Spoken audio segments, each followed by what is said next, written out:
What is going on, everybody? Danny back here for another reaction video for you guys, man. Appreciate you guys stopping by the channel once again. If you guys have not, make sure you guys smash the like button, smash the subscribe button with the notification bell turned on, all that fun stuff. I appreciate you guys so much, man.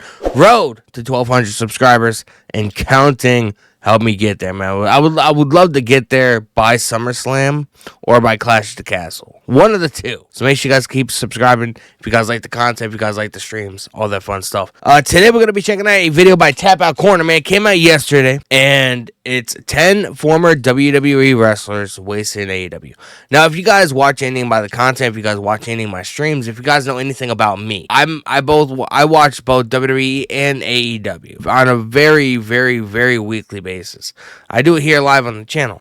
So I am a fan of both companies. I understand where a lot of fans are coming from when it comes to like the lack of story and the lack of depth within AEW or whatever. I always consider, if you want storytelling, watch WWE. If you want just in-ring fun, great matches or whatever, AEW is going to be more your style. I do like the fact that they're different from each other, but they're similar in a lot of cases. Because the stories that AEW does tell, you do tend to really enjoy. Like stuff with MJF and Adam Cole, before MJF got taken out. The Elite and EVP stuff or whatever that's going on, that's going to culminate to Anarchy in the Arena match this coming Sunday at Double or Nothing. So there is some stuff going on. I really, really am enjoying what Swerve and Christian Cage are doing on AEW. And then in WWE, you have stuff like the Bloodline. You have stuff like Cody Rhodes. You have stuff like CM Punk and Drew McIntyre. So there is some similarities, but there's also a lot of differences. So we're going to check this out. I can imagine who's going to be on this list. Malachi Black, Miro, a lot of guys. Andrade, he went back to WWE.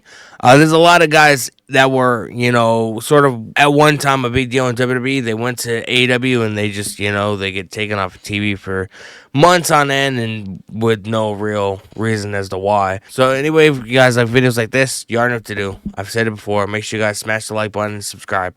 Check this out, man. 10 former WWE wrestlers wasted in AEW.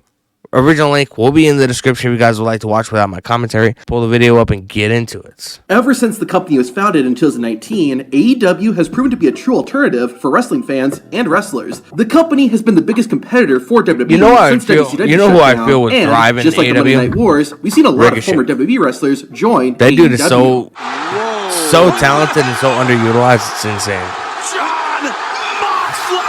Many ex-WWE stars have been able to reinvent themselves in All Elite Wrestling. Bro, just thinking about that, could you imagine Ricochet in a match with somebody like the Bastard Pac or against Rey Fenix or Penta? Swerve Strickland, maybe? Like, bro, there's so many matches I would love to see. Ricochet versus Will Ospreay, I know they did it on the Indies, but having it be on somewhat of a big stage. I don't see, now, I do want to make this clear. I don't see Ricochet leaving WWE. He's in a long-term relationship with Samantha Irvin, who is very, very loved and beloved by WWE. So I don't see Ricochet going anywhere. I do feel like in WWE he's very underutilized. So I do feel like, he would thrive somewhere else. But I don't see him leaving. But I mean, hey, did anybody ever think legitimately that Adam Copeland would ever leave WWE to go to AEW? I don't think so. So in the world of pro wrestling, bro, never say never. That's all I can say.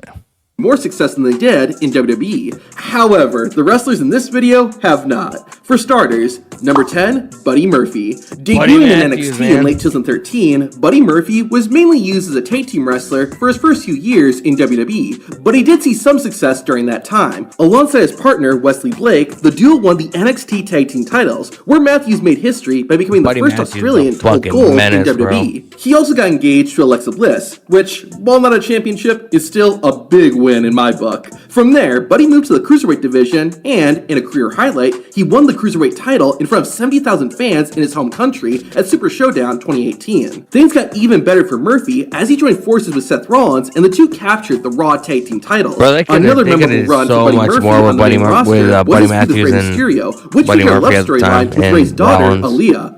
Man, all the ladies wanted to be with Murphy. WWE was clearly getting invested in Buddy, as he even picked up a victory over Seth Rollins in November of 2020. However, this push came to an abrupt end, as Buddy Murphy's final WWE match was only a few months later in the 2021 Andre the Giant Battle Royal. Fans saw the untapped potential Buddy had, and so did AEW and its owner, Tony Khan. In early 2022, Buddy Murphy was signed by AEW, now competing as Buddy Matthews. It seemed like a good move, but to be honest, it's been a little underwhelming. Unlike his WWE run, Buddy hasn't had any meaningful singles feuds in AEW. He debuted in the House of Black faction, but he's the least featured wrestler of the group. He really gets time to talk on TV. Bro, one match that I'm really looking forward to at Double or Nothing this year, obviously you guys are going to see this video way before that show, is Malachi Black versus Adam Copeland in a barbed wire steel cage match.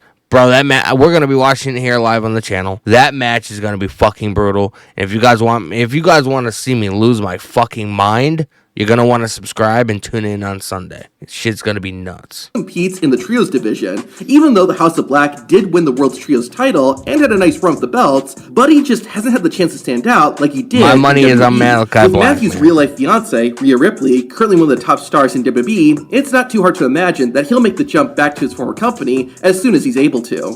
Number 9, Aleister Black. Speaking of House of Black, there's another member of the group who isn't achieving as much success as he did in WWE. That would be the leader of the group, Malachi Black, formerly Aleister Black in WWE. Just look at some of his accomplishments prior to becoming All Elite. Bro, the Black Mask is one of my favorite finishes, bro. 2017 you see in Mortal Kombat. 2019 Dusty Rhodes Tag Team Classic winner and former NXT champion. Of course, Aleister's main roster run didn't go quite as well, but he did have a 36-match winning streak after debuting, even defeating the likes of Bobby Lashley and AJ Styles. Unfortunately, it didn't amount to much, and Aleister Black was released in June of 2021. Unlike most WWE wrestlers who have a 90-day no-compete clause after they leave the company, Black had an unusual contract and made his debut in AEW just 1 month later. Now called Malachi Black, the ex-WWE star got a big push in All Elite Wrestling, as he immediately entered into a feud with Cody Rhodes. When he debuted in AEW, I thought Tony Khan had big plans for Malachi, because he showed up confronting Cody Rhodes. He showed up, and I think on his first night, he black masked Arn Anderson. And I was like, bro, if you're going to black mask a fucking legend like him, one member of the Four Horsemen, you're going to be a massive deal in this company. And that fizzled out very quickly. Tony Khan is, I don't know, bro. I don't know how you have the amount of talent that you have and you don't utilize them to their full potential. I don't understand. You could have so many great stories, man. So many great stories for people to fucking enjoy. But you just, you choose not to. And defeated him twice. But that didn't last long. As soon as the Cody feud ended, Black's momentum slowed down, and he wasn't featured nearly as much as he was in WWE. Sure, he is the leader of the House of Black, but as a singles wrestler, Malachi Black isn't positioned as a top talent. Overall, Black's time in AEW has been incredibly inconsistent, and he hasn't picked up any big singles wins in ages. Much like Buddy Murphy Matthews, it's not hard to imagine that Black will leave AEW as soon as he can to join his wife, Zelina Vega, back in WWE. Number 8, bro, I'm actually really looking forward to Malachi and Buddy Matthews being back in WWE. American never quite reached the same Jack Swagger, man. Where the fuck is him? Jack Hager. Where the fuck is he? It's pretty fair to say that it's unlikely the man since he was with Jericho. Jack Swagger will ever he was wearing win a that fucking stupid ass ridiculous purple During his over hat. 8-year run in WWE, Jack Swagger competed in multiple WrestleManias, got his We the People character over, formed a popular tag team with Cesaro, and had a major rivalry with Alberto Del Rio. However, by the end of his WWE career, an underrated podcast in the wrestling space is the one with Dutch Mantel. Dude's very highly intelligent, man, and he knows his shit about pro wrestling. So, check out that podcast. I can't remember the name of it, but it's just look up Dutch Mantel on YouTube. Shit's fucking fire. WWE had moved on from Jack Swagger. So when he joined AEW, it seemed like there was potential for a comeback. Now using his real name, Jake Hager made a surprise debut at the end of the first episode of Dynamite, joining Chris Jericho's Inner Circle. Hager-Swagger's role was mainly to be the enforcer of the group, though he did occasionally compete in bigger matches with opponents like John Moxley. I didn't realize that's when he showed up. Part, Jake Hager has been treated like a joke in AEW. In the Jericho Appreciation Society, I knew he was obviously the background part of Jericho's Inner Circle, whatever. But I didn't realize he showed up at the end of the first Dynamite. notable moment featured him feuding over a purple hat. For a legitimate MMA athlete and a former world champion, this seems like a bit of a letdown. Number 7, Keith Lee. On a weekly it's no secret that Keith Lee's main roster WWE run didn't go so well. When you compare his time in NXT to his run in AEW, Keith Lee, man, it's pretty clear which company used him better. How this guy's not a fucking main event star is beyond me. His great look and incredible athleticism helped him finally receive a WWE contract in 2018. One of his biggest moments in WWE occurred at the following year's Survivor Series. That night, Lee became a star when he eliminated Seth Rollins from the men's Survivor Series match. He almost powerbombed Roman Reigns through the fucking ring. Reigns, the sole survivor. Lee also held the North American Championship and later won the NXT Championship. And then, yeah, that main roster run didn't quite go as planned. Lee did have a feud with Randy Orton and defeated him at Payback, but that's about it. After a very brief run as the Bearcat, Lee was released and showed up in AEW 3 months later. Remember that, guys? The fucking Bearcat. See the opportunities that WWE another wild Vince McMahon. But so far, it just hasn't worked out. Sure, Lee did hold the tag team titles with Swerve Strickland, but he hasn't held any singles gold, and he spends most of his time tagging with random partners. Arguably, Keith Lee's biggest feud as an AEW wrestler, I will say, of everybody Taylor, which didn't even happen that was a former WWE talent, was on Ring of Honor. AEW just doesn't seem to know Tony Khan has signed. I feel like Keith Lee is was the biggest letdown. T-Sin gives my thoughts on it. Lee has suffered multiple injuries during his time in AEW, he isn't treated like a major attraction like he was in NXT. While it's possible he might turn things around, at this point, it's not looking likely. Number 6, Rusev. Out of every wrestler who's gone Miro, man, he just went through a divorce. Give the guy some time. I feel like that's a huge reason why he's off TV. He was never a top star, but often competed against them in big matches. However, you could tell WWE had high hopes for the Bulgarian Brute. Early into his main roster career, Rusev him and Lana were fine until he came to AEW. Henry and The Big Show. Those victories eventually led to him facing off against John Cena at WrestleMania 31 for the US title. Even though he lost the match, Rusev did receive one of the coolest WrestleMania entrances ever when he came out to the ring on a tank.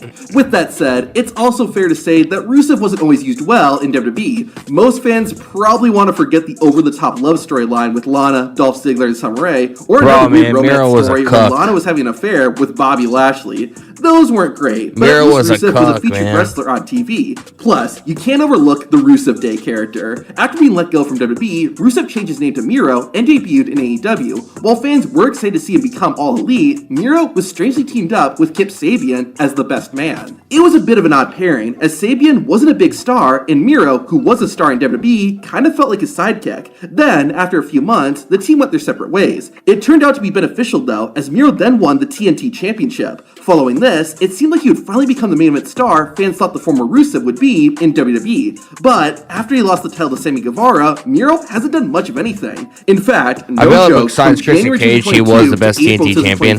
But other than that, Miro didn't really do much. And again, at this point, after being part that of falls AEW 100% on Tony Khan. It seems unlikely he'll ever again reach the heights of Rusev Day. I feel like Miro's just sitting out, waiting for his contract to fucking expire so he can jump ship back to WWE. During that time, he became an ECW World Champion, a 3-time he might not want to go back to WWE. That's why him and Lana probably got. Well, not a main event star, John Morrison was always kept at a certain level. He's probably solely AEW, and fucking Lana was trying to force him to go back to WWE, and he's like, no, and they ended up causing a big fight, and they got divorced. Morrison showed up in AEW, where he That's lost how I to Samoa imagine Joe it went in my head, but I have no. However, he only had a few more matches before he disappeared from the company. Oh my God, John Johnny Morrison TV, eventually bro. returned John about Morrison. a year later, now being called Johnny TV. Is this guy even and joined in QT AEW Marshall's anymore? QTV I never seen him. But that team didn't see much success or last very long. Since then, Mr. TV has mainly competed in AEW's Ring of Honor brand. Sure, his feud with Dalton Castle has been fun, but due to Ring of Honor's smaller fan base, not many people are seeing it.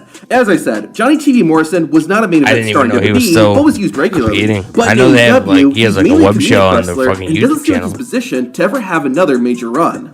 Number 4, Jeff Hardy. The charismatic enigma is a wrestling legend. Jeff Hardy, He's man, been one of the most popular wrestlers of the past 30 years. I feel like he was going to get pushed, and then that whole him getting arrested again for drunk driving good fit. in Florida. Hardy is an all-time great tag team wrestler, and along with his brother Matt, the two can compete in major matches against I heard they were about to give him the tag team titles, the Young Bucks and fucking FTR. They could also 3-4 days later he got arrested. Teams like Top Flight and the Acclaimed. Put a damper in those plans. I think so. They bigger with the names, Young Bucks. it rarely received any storyline support. Now, to be fair, Jeff didn't come into AEW under the best set of circumstances. He had been let go from WWE a couple of months earlier after walking out of a tag team match. He was also suspended from AEW only a few months after his debut when he's arrested for a DUI. When he was ready to return to the ring, AEW didn't seem to trust Jeff in a featured role on TV, so the charismatic enigma no longer felt special. To date, Jeff Hardy's most notable singles match was losing to Jeff Jarrett in the bizarre Texas Chainsaw Massacre death match. That's a far cry from when he was one of the most popular wrestlers Jeff Hardy in the wearing world. the white pants, With Jeff because Hardy it reminds me entering of his 40s and his history like of outside the ring 2003, troubles and 2004 inside Jeff the ring Hardy. injuries, it's hard to imagine he'll ever come close to achieving the kind of success he had in WWE. Number 3, and now Ember Matt's Moon. not in Notice AEW Athena in anymore, man. He's a AEW, free she's agent, arguably the most so I wonder talented what's woman going to on the happen with entire roster.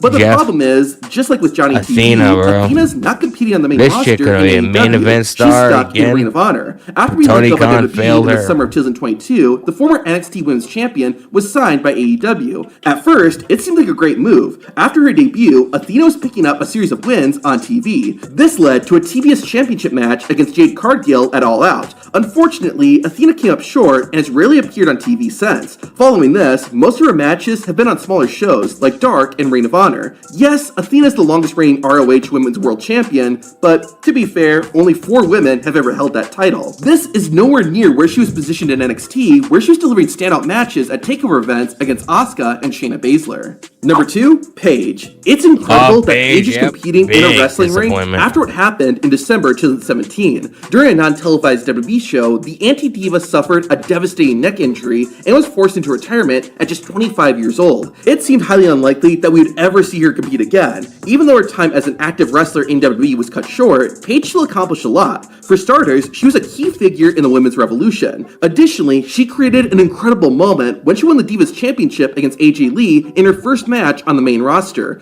Even after retiring from in-ring action, Paige was still featured in a prominent role on WWE TV, where she became the general manager of SmackDown and later managed the Kabuki Warriors. In July 2022, Paige surprisingly left WWE and, 2 months later, made her AEW debut. Even more shocking than that was that she was there to wrestle. Now known as Saraya, she immediately set her sights on the biggest star in the AEW Women's Division, Britt Baker. The two wrestled at Full Gear 2022, with Saraya picking up the win. The following summer, she had one of the biggest moments of her career when she won the AEW Women's World Championship at All In front of her home country. But things quickly went downhill from there. The former Paige lost the title in under 2 months. Then, her Outcast faction with Toni Storm and Ruby Soho failed to catch on with fans and eventually broke up. I feel like out of this group of women, featured on TV, Toni Storm's doing the best work. To reaching the heights Ruby that Saraya Soho, experienced in WWE. Since then, pregnant Saraya and getting has mainly married. been featured in a I comedy thought that storyline was with a storyline, Angela but Parker apparently and it's Ruby not. She's Soho. with Angela To make Parker. matters worse, most of the I always story has assumed she happened was on lesbian. Rampage, I don't know. AEW's third-tier Saraya, show. It just she's feels not like a doing waste of nothing. Saraya's She's talent. After so much excitement with her return to the ring, it managing was crazy to see Harley how fast Cameron she now. fell. And number 1, Daniel Bryan. Now, this Daniel might be a Bryan, bit a controversial, but disappointment? hear me out. Out of everyone on this list, Daniel Bryan, or Bryan Danielson, has probably been used the best by AEW during his time in the company. But he's still nowhere near the level of popularity that he achieved during his run in WWE. For starters, even though he's been with AEW nothing was bigger than the Yes Movement, bro. Bryan still has won a championship. I lost track how many times WWE tried to replicate it, and they just can't. Machine. 7 months after he debuted, Daniel Bryan won the United States Championship. On top of that, Bryan held the World Heavyweight Championship, Intercontinental title, Tag Team Championship, and was a 4-time WWE champion. Even on his way out of WWE, Daniel Bryan was still a major player as he headlined Night 2 of WrestleMania 37. Danielson's AEW debut at All Out 2021 was incredible, but the company soon turned him into a villain. The problem was that fans didn't seem interested in booing the GOAT. While Bryan Danielson is still delivering some of the best matches on the planet, he's never been the top guy in AEW. He seems to be having a blast competing in dream matches with a variety of opponents, but few of those matches I don't feel like have any Bryan really storylines necessarily wants to There's be no like, doubt that he Danielson doesn't seem is still to me like he one of the loves best being the wrestlers center of today, attention. but he's not So I don't even consistently think he presented as cares. such Like in AEW. he wants to be Speaking of like the Daniel face Bryan, of see his AEW. first You know and what I last mean? matches in WWE? Watch the video on screen. Bro, man, that was wild. I will say, I agree with a lot of the people on this list. You know, Miro, Jeff Hardy, Jack Hager, Malachi Black, Buddy Murphy, or Buddy Matthews, Keith Lee. I mean, how do you have a guy like that on your roster and you're not fucking pushing him to the moon? I would never quite understand that, but like I said, you know, that solely falls on... The only one on this list that doesn't necessarily fall on the lap of Tony Khan is Jeff Hardy, because of the whole fact that, you know, he got arrested a couple months after his AEW debut. Because, as far as I know, and I think even Matt Hardy stated this on his podcast, the Hardys were supposed to be involved in this ladder match or whatever, for the tag team titles. And apparently they were going to run with the Hardys, you know, being tag team champions. And that would have made them be tag team champions in every single major wrestling promotion in the world, pretty much. And then Jeff ended up, you know, doing something stupid and got arrested. So, you know, and that lost, you know, Tony Khan pretty much lost faith in having Jeff Hardy be like a mainstay on the television show. So, I mean, I feel like out of everybody on this list, he's the only one that and I hate saying that because I'm a massive Hardy fan, like I have been since I was a kid. But, yeah, I mean, you know, I gotta be honest, I feel like that's the only one on this list to where I was like, it makes sense, you know? I mean, you don't want to push a guy and then, you know, you want whoever you're pushing and whoever you're going to be making, you know, a big deal on your television show to, you know, you got to have trust in that person. If you can't, well, you know, it's not going to work. And I feel like Tony Khan did lose a lot of trust for Jeff Hardy after that incident. I don't know, man. Let me know in the comments below. What do you guys think about this list? Is there anybody else that made the jump from WWE to AEW that you feel like failed? Let me know, man. I mean, Matt Sydal, people forget that he was Evan Bourne, I think, in WWE back in the day. You know, so there's a lot of people in AEW that have, at one point or another, been in WWE. So, let me know your thoughts in the comments down below in the comment section below. I appreciate you guys, man. Make sure you guys smash the like button, smash the subscribe button. I'll see you guys next time.